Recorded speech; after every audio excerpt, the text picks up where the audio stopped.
Hello दोस्तों, कैसे हैं आप सब। आज की हमारी कहानी है भाई की कमी। अगर अच्छी लगे तो चैनल को लाइक शेयर और सब्सक्राइब करना ना भूलें। ऐसे कैसे तूने लड़की के लिए हाँ कर दी, ना घर परिवार देखा, ना ही लड़की के पापा की जमीन जायदाद देखी। ऐसे कैसे कोई भी लड़की इस घर की बहू बन जाएगी।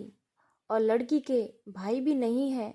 मैं तो तुझे इसकी इजाज़त नहीं दूंगा। ठाकुर साहब गुस्से में बोले। उनकी आवाज़ सुनकर उनके छोटे भाई विक्रम जी सहम गए। दादा, वो लड़की अच्छे घर से है और अपने अनुज को भी पसंद है, बस और क्या चाहिए।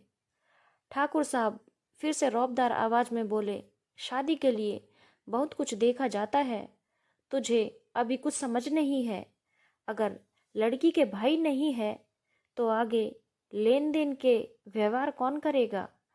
ये शादी ब्याह के मामले में तेरे शहरी रिवाज नहीं चलेंगे। विक्रम जी कुछ ना कह सके। तभी अनुज भी गुस्से में बोलता है, पापा, ये ताऊ जी क्या गुल खिला रहे हैं। छोटी सी बात का बखेड़ा बना रहे हैं।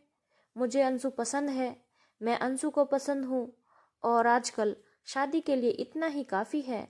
मुझे और अंशु को साथ में रहना है तो ताऊ जी क्यों अड़ंगा लगा रहे हैं।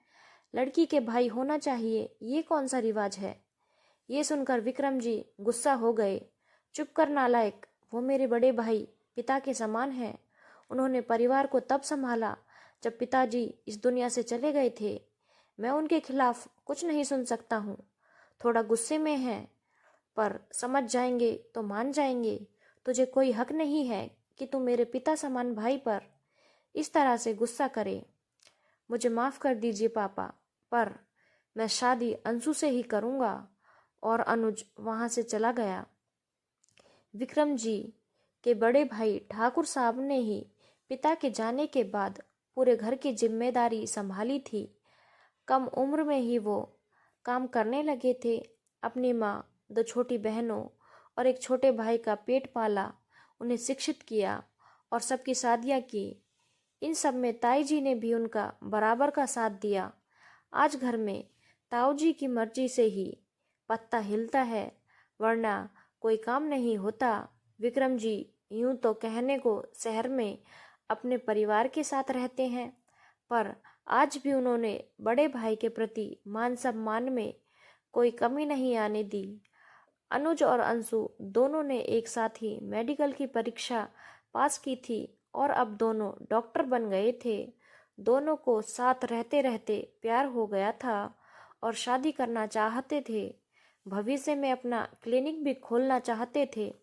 दोनों ने जीवन भर की योजना बना ली थी और इधर ठाकुर साहब अलग ही गुल खिला रहे थे।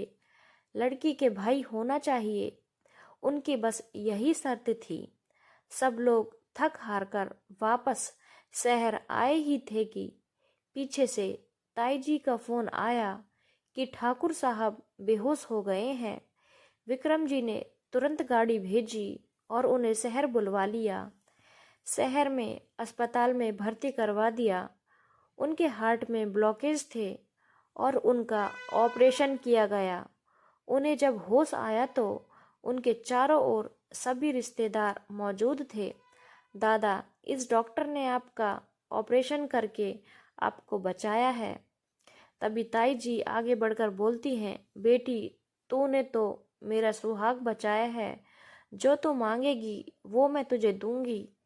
ताई जी, मुझे अनुज दे दीजिए, हम दोनों शादी करना चाहते हैं। सब आश्चर्यचकित हो गए कि ठाकुर साहब का ऑपरेशन अंशु ने किया था। ताऊ जी, मैं अपने पैरों पर खड़ी हूँ। मेरे पापा की अपनी कोई लंबी चौड़ी जमीन जायदाद नहीं है। हम दो बहनों को उन्होंने पढ़ा लिखा कर बहुत काबिल बना दिया है। मेरी छोटी बहन इंजीनियर है। हम दोनों को कभी भाई की कमी महसूस नहीं होती है। क्या जिस लड़की के भाई नहीं है तो उनकी शादी ही नहीं होगी। मैं अपने सारे लेन देन के व्यवहार खुद निभा लूँगी, क्योंकि मैं खुद अपने पाँव पर खड़ी हूँ। आप मुझे और अनुज को आशीर्वाद दे दीजिए। तभी ताई जी उन्हें धीरे से बोलती हैं, ठाकुर साहब अब कोई बखेड़ा मत करना। आपकी होने वाली बहू ने मेरा सुहाग बचाया है तो हमें भी उसे उसका सुहाग अनुज देना ही होगा। ठाकुर साहब मान जाते हैं और अंशु को अपने घर की बहू के रूप में अपना लेते हैं। धन्यवाद दोस्तों। अगर आपको कहानी अच्छी लगी हो तो चैनल को लाइक, शेयर और सब्सक्राइब करना ना भूलें।